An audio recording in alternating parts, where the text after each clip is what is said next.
Good afternoon, Wolfpack, and welcome to today's lesson on 1.7 angle measures. Let's get started right away. Our essential question is, how can theorems help prove problems? And we're going to start off with some vocabulary. An angle is a figure that is formed by two rays that have the same endpoint, and that common endpoint is called the vertex. The rays of the angle are the sides of the angle. So the vertex is that common endpoint, the sides are made up of rays. I know this might be a little bit small on the screen, but you have your notes right in front of you. So we have a figure of an angle, and there's three ways to name that angle. You do the angle symbol and call it angle 1, or the angle symbol and call it the vertex point, which is E. E is the vertex, or angle by all three letters, D, E, F.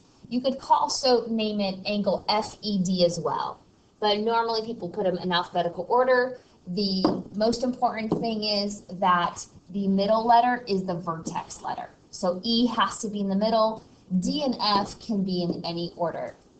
There are four classifications of angles.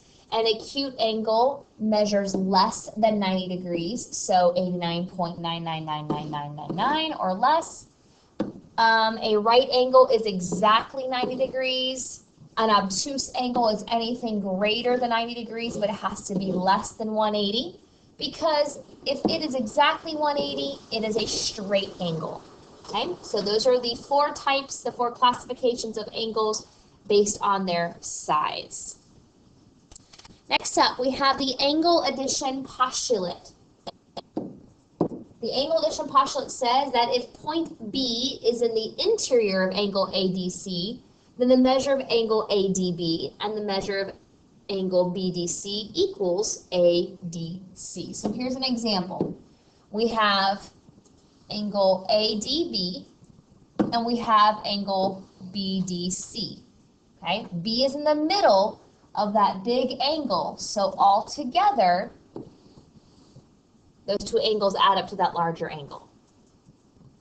Okay, that's all that that angle addition postulate is saying, that two smaller angles add up to a bigger angle. Pretty basic. Let's do an example. In the diagram below, the measure of angle ADC is 135 degrees. So this large angle, ADC, oh, sorry about that, a little crooked. Try that again. ADC, and of course I took off my highlighter. And third time will be a charm. ADC, there we go. The measure of angle ADC is 135 degrees. So find the measure of BDA. So we're finding the measure of just this portion. Well, I know BDA is 11x plus 9, but I don't know the value of x, and I have to find the value of x to be able to find the value of the angle.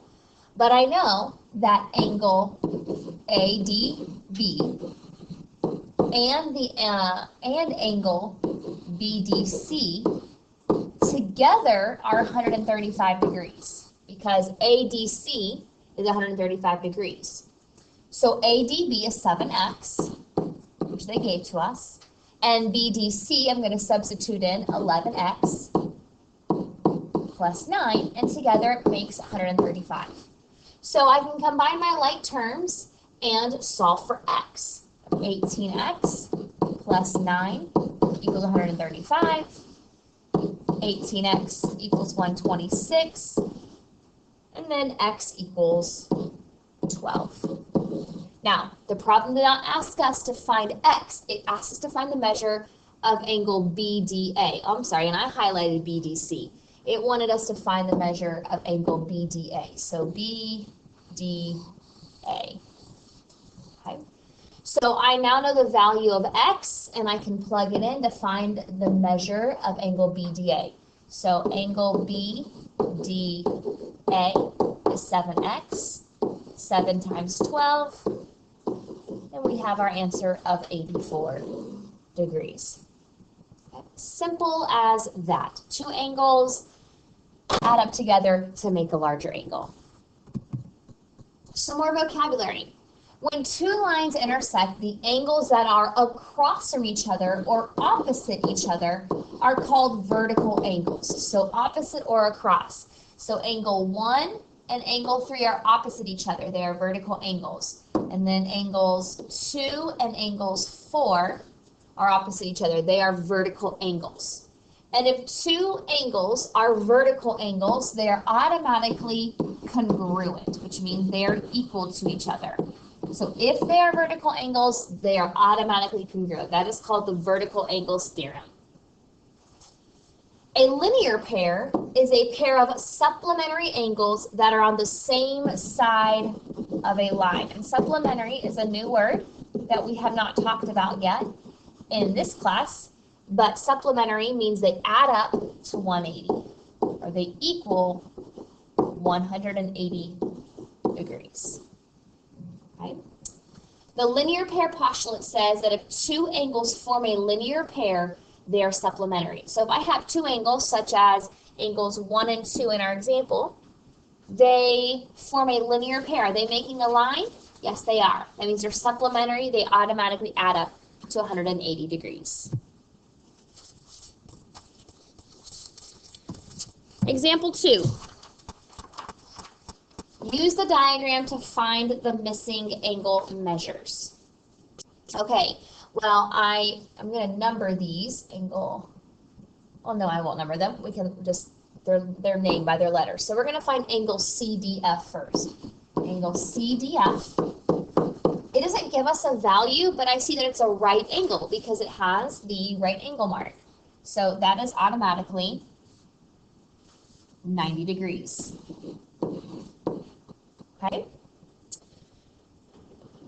And then I can see that angle CFA would also be 90 degrees because it's forming a linear pair with, that's a line, okay, 180 degrees. And since CFD is 90 degrees, that means CFA also has to be 90.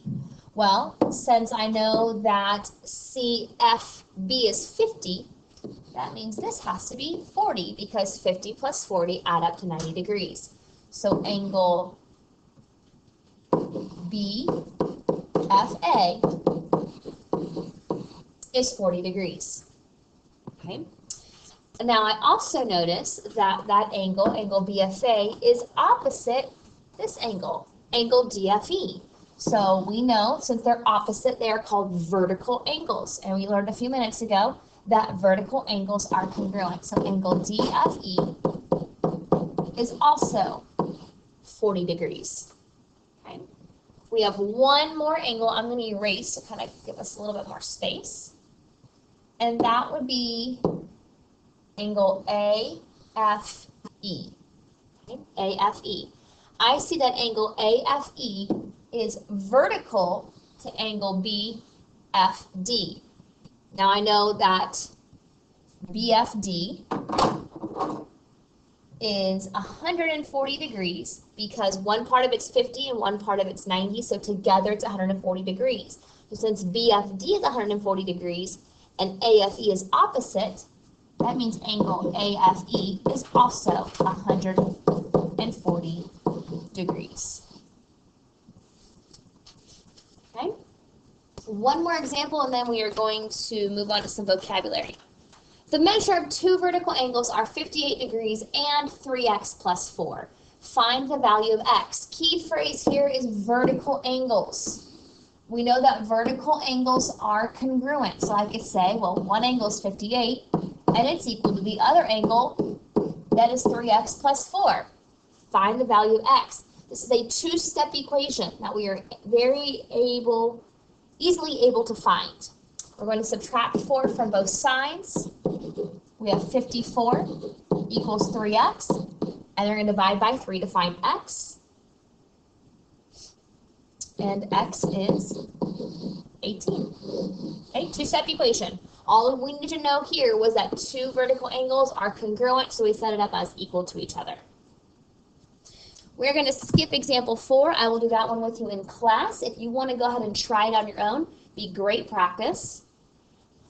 2 more terms, and then we are going to be done. Complementary angles are two angles whose measures have a sum of 90 degrees. And supplementary angles are two angles whose measures have a sum of 180 degrees. Here's the way that I remember that. Complementary, draw your C for complementary, and then make a 90 out of it. Okay? And then supplementary, draw your S for supplementary, and then make an 8 out of it for 180 degrees. So complementary is 90 degrees, supplementary is 180 degrees. So if two angles complement each other, that means they add up to 90 degrees. And if two angles supplement each other, that means they add up to 180 degrees. And there's some examples with some pictures right next to that vocabulary. We will do examples 5 and 6 in class. So examples 4, 5, and 6 we'll do in class. Everything else you should have complete. Don't forget, if you have any questions, make sure that you are writing them down in the margins, and we'll discuss them before we finish the lesson. Have a great day, and I'll see you in class.